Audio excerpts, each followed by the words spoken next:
Hey everybody, welcome back to another video. Today I'm going to be giving you guys a look at the 2010 General Grievous Starfighter set, which actually just recently got a re-release in a little bit better form not too long ago. But this one is set 8095 and it originally cost $49 and it was based off of the Clone Wars. The new ship that we've got was based on episode 3, as well as the original 2007 ship was based on episode 3. So this is the only Clone Wars version of the ship.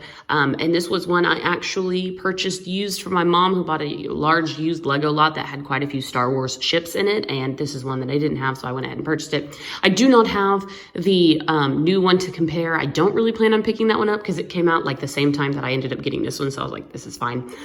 So anyways, used right now out of box, it retails for about $44, which is about what I paid my mom for it.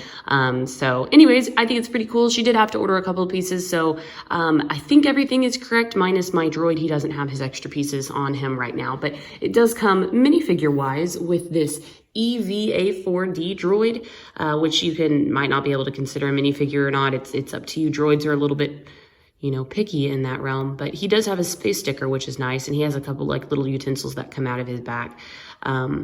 That he uses. It also comes with the more tan General Grievous with the Clone Wars eyes. The episode 3 version that's all white looks just a little bit different. I do personally prefer the white one, but I do like having both versions. Very nice. And he's got his lightsabers in hand, which are actually quite used. This one's wobbly because so much of the chrome has worn off. Whoever had this before me really played with these lightsabers. So pretty cool. His joints are a little bit loose, again, because of play, but he's a really cool figure. General Grievous is always one of the coolest Lego minifigures to get, in my opinion. And then we have Nadar Veb, which is another cool Jedi to get. He is from the Clone Wars, and he's a Mon Calamari. And his head is just the same as Admiral Akbar, but they changed up his torso. A little bit boring, a little bit plain, but this was 2010, so this was about as detailed as they got for most Lego sets. So not bad. Really nice to add another Jedi to the mix. Can't complain there. Minifigures aside, you get 2 pieces to this set. You have the ship itself and then this very small little medical bay. General Grievous's lightsabers can stick here, and you have a gun that can go there. And then basically there's the seat that he can sit in and it spins around. This was just a random little extra mini build that went with the Clone Wars episode. It was in the first season, I think like episode 8 or 9.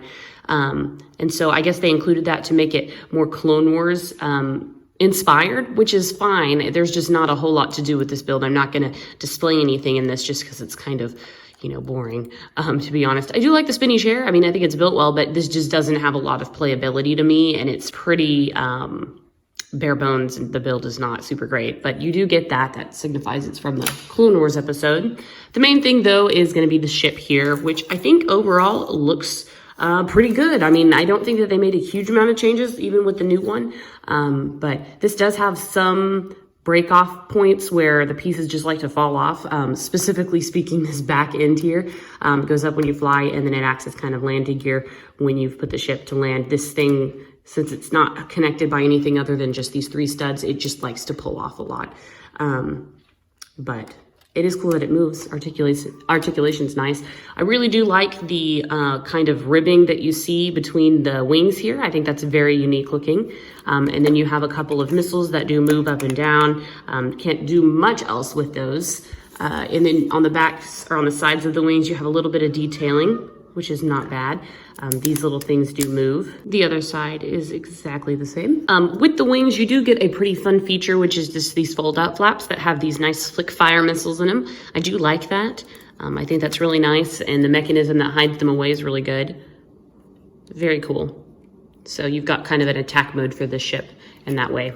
You have another missile on the bottom, but it is pretty stationary. And then you can see the bottom workings. Again, not the strongest build. They weren't really implementing Technic structures at this time, and they generally don't to ships this small anyway. Then the last part is the cockpit, which is a nice printed piece, and it slides on these rails really nice. Like, this is a very smooth cockpit, in my opinion, and very rare that we see this slide up and down. We usually have a hinge cockpit or just totally removable. So I really do like that they added that in. I think that's very, very cool. There are some stickered pieces for the control panel, and then some navy blue, and I've always associated that navy blue color with General Grievous and the Separatists. There is another example of how weak these joints are for the General Grievous. There's no micro cracking. I think they have just been hinged so many times that they've lost some of the plastic. It's just eroded away. If you squish out General Grievous, you can kind of get him to sit.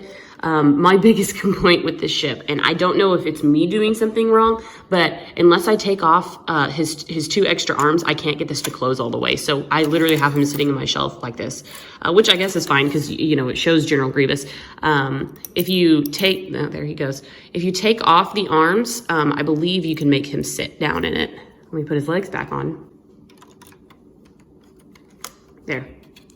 I literally have to squish him to get him in. And that actually is not too bad of a fit, but I cannot figure out how to get this guy in with his extra arms. You have to like totally take them off, which I guess makes sense because these are his attack mode arms and he's not gonna be using them all the time. He's mostly gonna be sitting with 2 arms and doing normal stuff because they, you know, clip together. So that actually doesn't look bad in my opinion. He works, he just barely fits. Like they barely got this dude to fit in here. So it's kind of funny. But it does work, and I think it looks really nice. You can see him, he looks angry and squished in there. I like that. And then on the back, there are a couple of engines, and I definitely just, here's an example of kind of the pieces just fall apart a little bit, because just 2010, that's just what you got. So anyways, guys, that's basically the review over this set. I really like it. I think it's pretty cool. I really like these pull-out engines on this fighter right here. I think that's super neat, and it's cool that you get some extra characters even though there's not a huge amount of play ability with them. And I do wish that you could get General Grievous to sit in the cockpit without his, you know, with his extra arms, just because if you don't want to lose him, you want him to be on his body. But nonetheless, it's very cool and I like it quite a bit. So anyways, guys, let me know what you think in the comments below of this ship. And thank you as always for sticking around and watching my videos. I really appreciate it. Till next time, guys, we'll see you later. Bye.